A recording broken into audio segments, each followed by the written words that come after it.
안녕하세요. 히브리서 더 워드 신희재 목사입니다. 오늘 함께 살펴볼 하나님의 말씀은 고린도전서 9장 1절부터 10절까지 말씀입니다.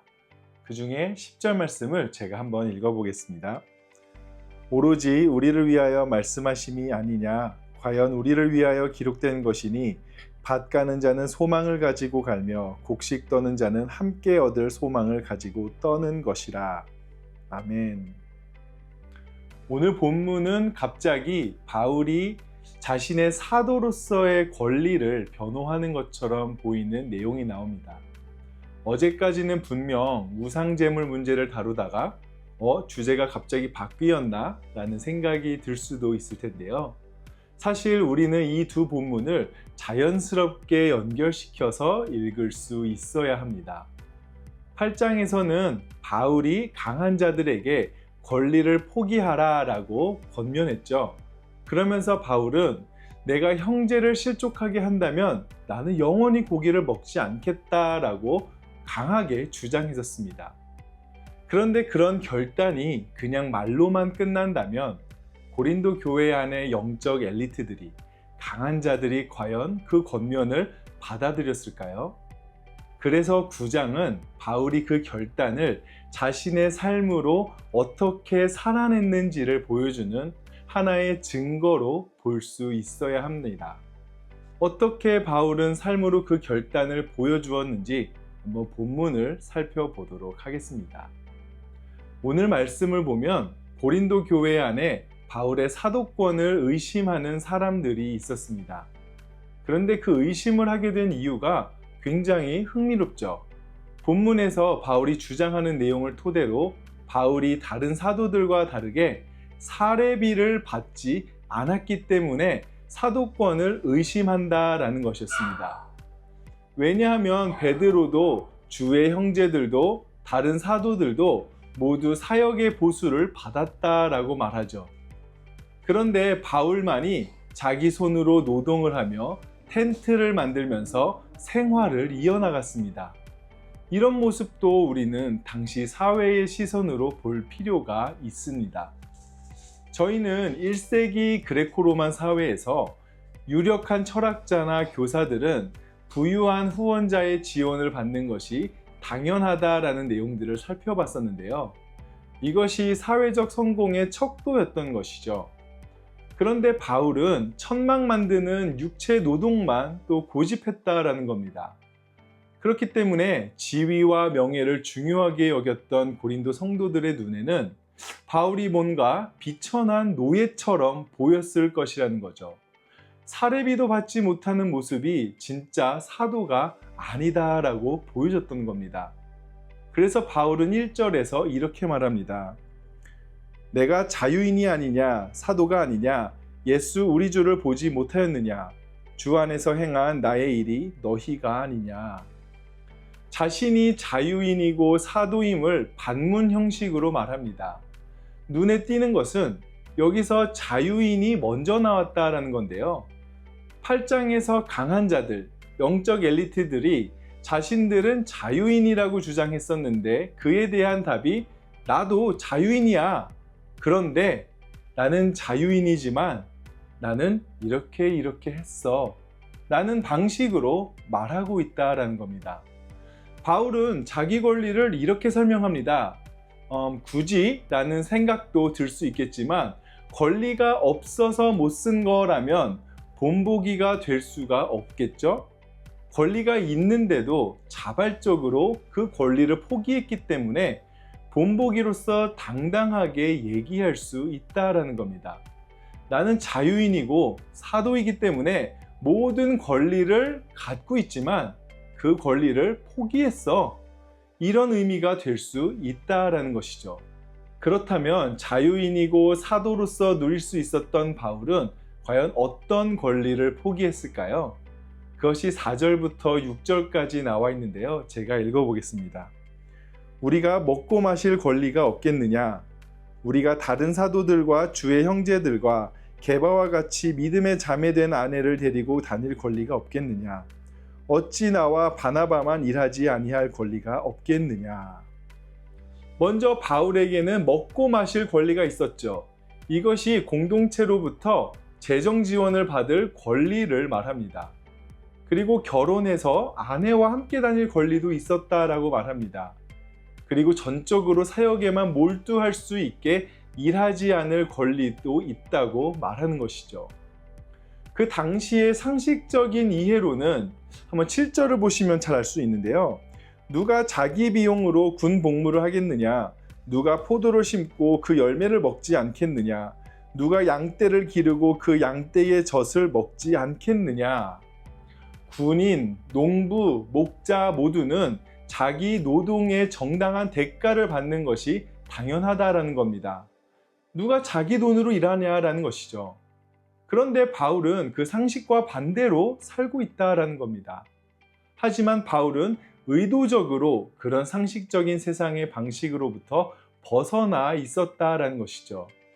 이것은 자신이 권리를 포기함으로써 고린도 교회 안에 강한 자들에게 보여주는 본보기가 됨과 동시에 바울 자신의 사역이 고린도 교회 내에 문제가 되고 있던 세상의 질서와는 같이 가지 않겠다라는 의지로 볼 수 있다라는 것이죠. 당시 사회에서 후원자와 피후원자가 갖게 되는 관계는 단순히 재정적인 지원만이 아니었습니다. 거기에는 상호 의무가 따르기 때문입니다. 무언가를 받으면 무언가로 갚아야 한다라는 것이죠.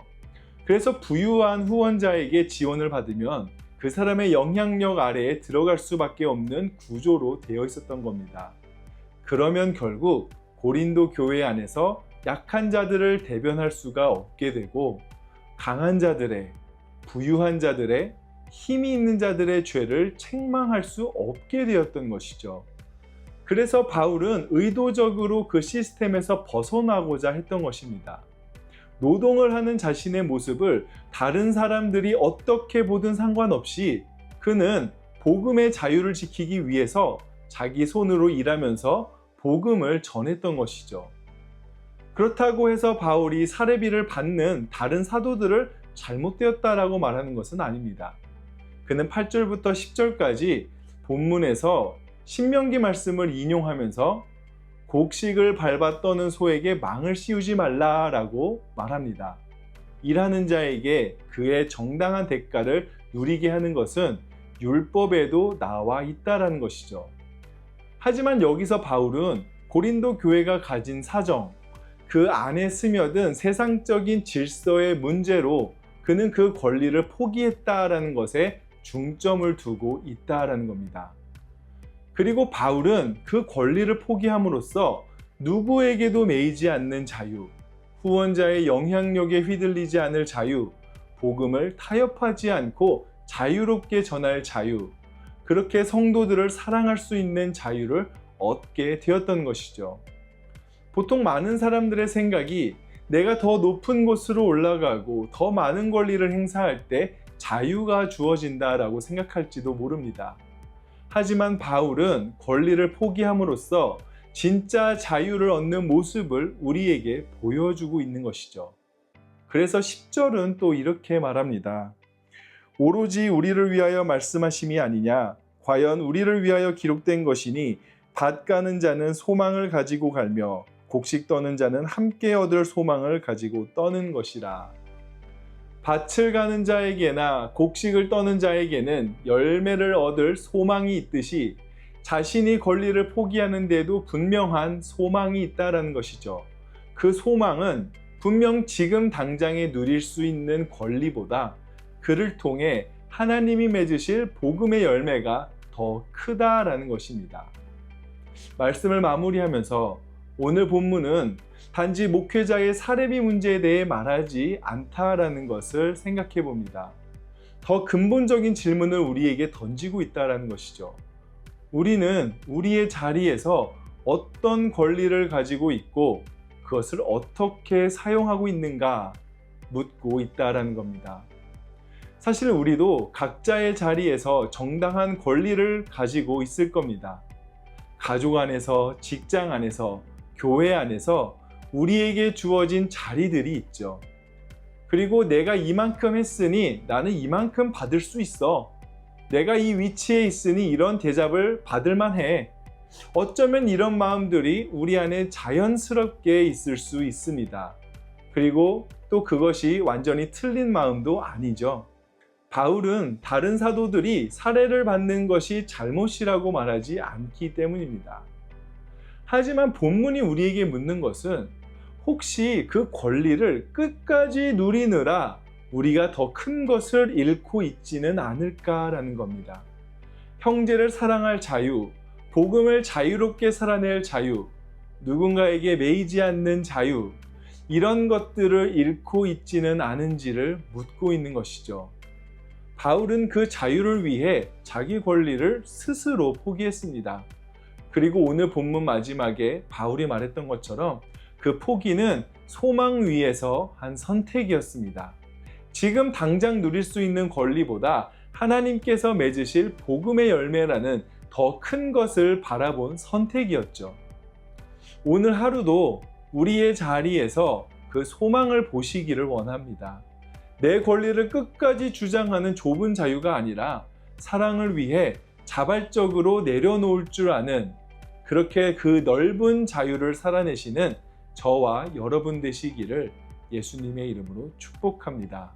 함께 기도하겠습니다. 사랑과 은혜가 충만하신 하나님 아버지, 우리에게 우리가 누릴 수 있는 권리를 주신 것도 하나님의 은혜고 또 감사한 선물인 것을 저희가 압니다. 그럼에도 우리가 그 권리를 누리느라 우리가 또 놓치게 될 공동체 안에서의 많은 사람들의 따뜻한 관심과 사랑을 놓칠까 그것이 두렵습니다. 주님, 우리가 가진 그 많은 권리들 가운데서도 우리가 주님이 주신 복음의 자유를 더 누리기 위해 포기한다면 그 포기하는 것 위에 주님께서 은혜를 더하여 주셔서 저희로 하여금 더 많은 사람들이 복음으로 나아갈 수 있는 자리가 되도록 우리의 일상 가운데 함께하여 주시옵소서. 늘 주님께서 그렇게 함께하실 줄 믿사오며 감사드리며 예수님 이름으로 기도드렸습니다. 아멘.